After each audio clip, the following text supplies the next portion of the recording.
तुंगभद्रा नदी के तट पर एक गांव था उत्तम नाम का, जहां पर एक ब्राह्मण रहते थे, उनका नाम था आत्मदेव। इनके बारे में जो उपाधि दी गई वो एक से एक महान। द्वितीय इव भास्कर, ज्ञान के मामले में देखा जाए तो 2 सूर्यों के समान ज्ञानी थे, इतना तेज था इनके अंदर। वित्तवान, धन इतना, एक होता है धनी, एक होता है धनवान, एक होता है वित्तवान। धनी कौन होता है? जिसके पास अपनी जीविका चलाने के लिए पर्याप्त धन हो। एक होता है धनवान, कि अगर किसी को आवश्यकता पड़ी, किसी मित्र को, तो उसकी सहायता कर सकें। कोई बात नहीं भाई, तू आज मुझसे ले ले, तेरी परिस्थिति ठीक नहीं है, लेकिन जब समय बदलेगा तो तू मुझे लौटा देना। एक होते हैं वित्तवान, टाटा, बिरला, अंबानी जैसे लोग, कि अगर देश पर भी कोई विपदा आ जाए तो देश के लिए सर्वोपरि होकर के, आगे खड़े होकर के देश की सहायता करें। तो आत्मदेव जो थे वो वित्तवान थे। इनकी पत्नी थी जिसका नाम था धुंधली। जैसा नाम वैसा ही स्वभाव, कलह में लीन रहना इनका स्वभाव था।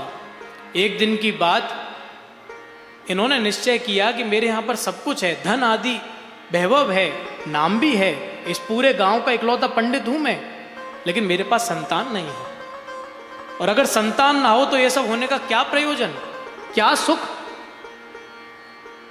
तो निश्चय कर लिया कि आज अपने प्राणों को त्याग दूंगा, और प्राणों को त्यागने के लिए घर से निकल पड़े।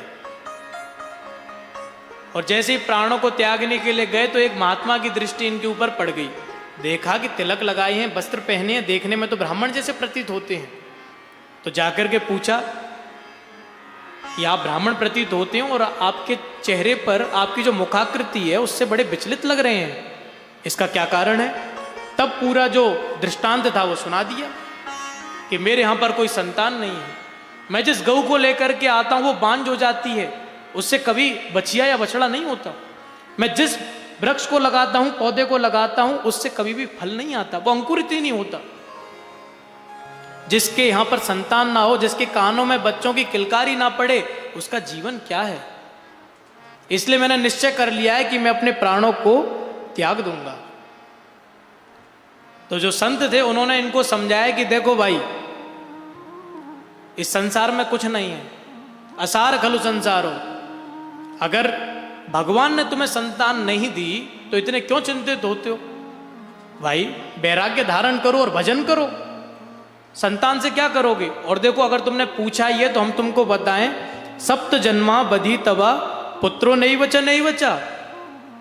आज की तो छोड़ो, तुम मरने के लिए जा रहे हो, 7 जन्मों तक तुम्हारे यहां पर कोई संतान नहीं होगी। अब तो जैसे इस वाक्य को सुना, जमीन पर बैठ गए। बोले हम तो इस जन्म में संतान नहीं थी तो मरने के लिए जा रहे थे, अब आपने बता दिया कि आगे 7 जन्मों तक कोई संतान नहीं होगी।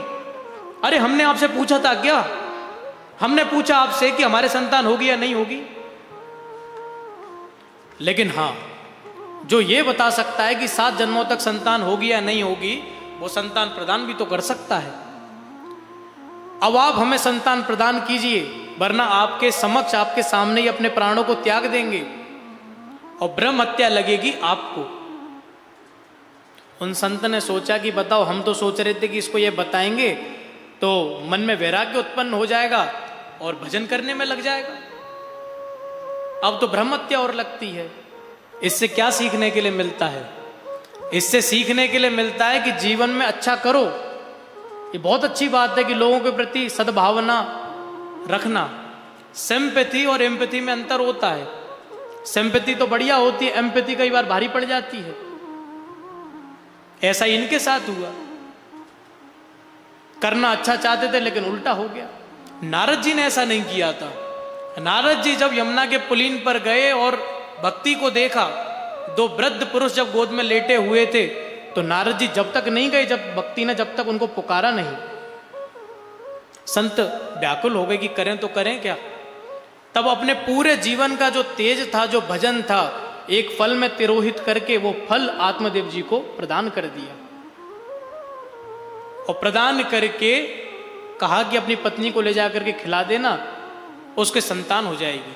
आत्मदेव जी ने वो फल को ला करके धुंधली को प्रदान किया, लेकिन जैसा स्वभाव, अपनी एक सहेली से कुतर्क करने लगी कि इस फल को पाऊंगी, न जाने कहाँ से ले आए हैं, अगर मैं गर्भवती हो गई तो घर के कार्यों को कैसे करूंगी, गर्भ धारण करने के बाद कभी डांकू आदि कुछ आ गए तो मैं कैसे भागूंगी इस अवस्था में, जब कार्य नहीं कर पाऊंगी तो मेरी ननद आ जाएगी और आकर के जितने भी मेरे आभूषण आदि उन सबको ले जाएगी।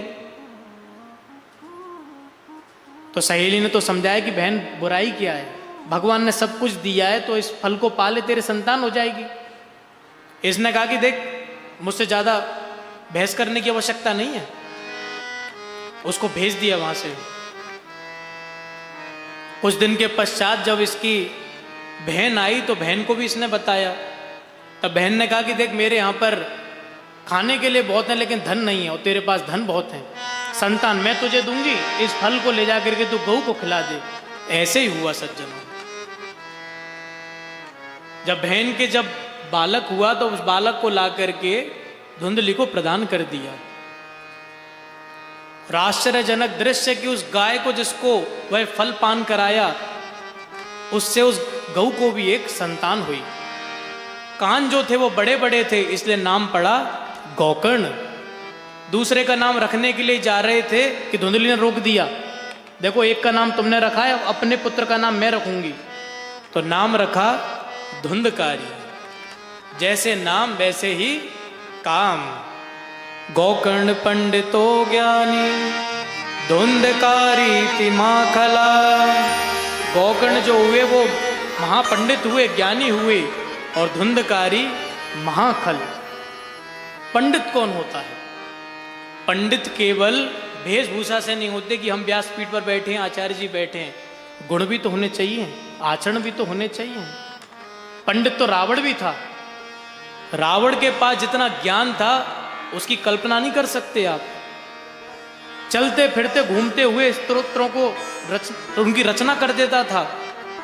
एक बार दर्शन करने के लिए गया, भोले बाबा के कीर्तन चल रहा था, तो उस कीर्तन को सुनते ही उसने एक श्लोक को रच दिया।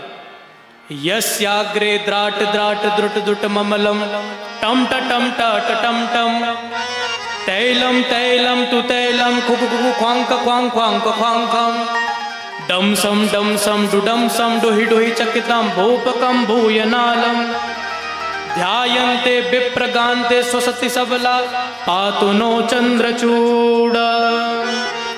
यस्याग्रे द्राट द्राट, मृदंग बज रहे हैं, द्राट द्राट, ढोलक बज रही हैं, द्रुट द्रुट ममलम, घड़े बज रहे हैं, टम टम टम टम, डम सम डुडम सम डुहि डुहि चकितम, डमरू बज रहे हैं। इतना ज्ञानी था रावण। जब गर्जना करते हुए जब मिलने के लिए जाता था तो हिमालय की जो चोटी होती थी वही भी हिल जाती थी। दूर से ही पता चल जाता था भोले बाबा को कि शिष्य आ रहा है मिलने के लिए। इतना ज्ञानी था। लेकिन कमी अगर किसी चीज की थी तो वो धर्म की थी। धर्म साथ नहीं था, और जब धर्म साथ नहीं होता तो जो ज्ञान है वह भी अज्ञान के समान ही होता है। तो गोकर्ण जो थे वो महापंडित हुए। मातृवत परदारेषु परद्रव्येषु लोष्ठवत् आत्मवत् सर्वभूतेषु यः पश्यति स पंडितः। मातृवत परदारेषु, जो प्रत्येक माताओं में, स्त्रियों में अपनी माता का दर्शन करे। परद्रव्येषु लोष्ठवत्, दूसरे का धन जो है वो लोष्ठवत्, मिट्टी के ढेले के समान लगे। किसी की लाखों का अगर धन गड्डी पड़ी हुई है तो उससे भी कोई प्रयोजन नहीं, कोई स्वार्थ नहीं। आत्मवत् सर्वभूतेषु, जो प्रत्येक जीव में अपनी ही आत्मा का दर्शन करे। यह पश्यति सा पंडिता, ऐसे ही व्यक्ति को पंडित की उपाधि दी। एक दिन की बात, सज्जनों के पिताजी को प्रताड़ित करते हुए बोला कि धुंधकारी कि पिताजी धन कहाँ छुपा रखा है आपने? पिताजी ने कहा कि बेटा सब कुछ तो लौटा दिया, बचा ही क्या है? कुछ बचा होता तो तुमको दे भी देता। देखो पिताजी, अगर आप प्रेम से दोगे तो ठीक है, और अगर प्रेम से नहीं दोगे तो मरने के पश्चात तो पिता की जो संपत्ति होती है पुत्र का अधिकार उसका स्वतः ही हो जाता है। आत्मदेव जी तो सज्जनों जैसे ही उन्होंने इस वाक्य को सुना, नेत्रों से अश्रु धारा बह पड़ी। यही है जीवन। एक दिन मरने के लिए जा रहे थे कि कोई पुत्र नहीं है, और आज रो रहे हैं, मरने की इच्छा हो रही है कि पुत्र है। हताश होकर के जैसे ही अपने घर से निकले, इतने में ही गोकर्ण जी आ गए। और गोकर्ण जी ने कहा कि पिताजी, ये कोई बड़ी बात नहीं है, ये संसार ही ऐसा है। असार खलु संसारो दुख रूपी विमोहक, सुता कस्य धनम कस्य स्नेहवान ज्वलते निशम। असार खलु संसारो, पिताजी संसार में कोई सार नहीं है। संसरति इति संसार, जो प्रत्येक क्षण विनाश की ओर चला जा रहा है वही संसार है पिताजी। दुख रूपी विमोह का, ये संसार दुखालय है। इसमें आप अगर सुख ढूंढोगे तो जीवन में कभी सुख नहीं मिलेगा। क्यों? क्योंकि है ही नहीं। नीम की पत्तियों को चबाओ और चबाते हुए मन में ऐसा विचार आए कि इसमें मिठास मिलेगी, तो कहां से मिलेगी? क्यों? क्योंकि उसमें मिठास है ही नहीं। जीवन में दुख सज्जनों होने चाहिए। क्यों होने चाहिए? क्योंकि जब तक जीवन में दुख नहीं होंगे तब तक भगवान का स्मरण नहीं होता, याद नहीं आती। हमने अपने पूरे जीवन में सुख की इच्छाएं की। जब छोटे थे तो सोचा कि साइकिल से सुख मिलेगा, माता पिता साइकिल दिलाते हैं, साइकिल आ गई। बड़े हुए तो सोचा कि मोटरसाइकिल मिलेगी तो सुख मिलेगा, पैडल नहीं मारना पड़ेगा। मोटरसाइकिल आ गई तो लगा कि भाई गर्मी लगती है, धूप लगती है, कार होगी तो सुख मिलेगा, कार आ गई। फिर सोचा कि भाई अब कार में अकेले कब तक जाएंगे, विवाह हो जाएगा तब सुख मिलेगा। विवाह हो गया तो लगा कि जब तक संतान ना हो तब तक क्या सुख।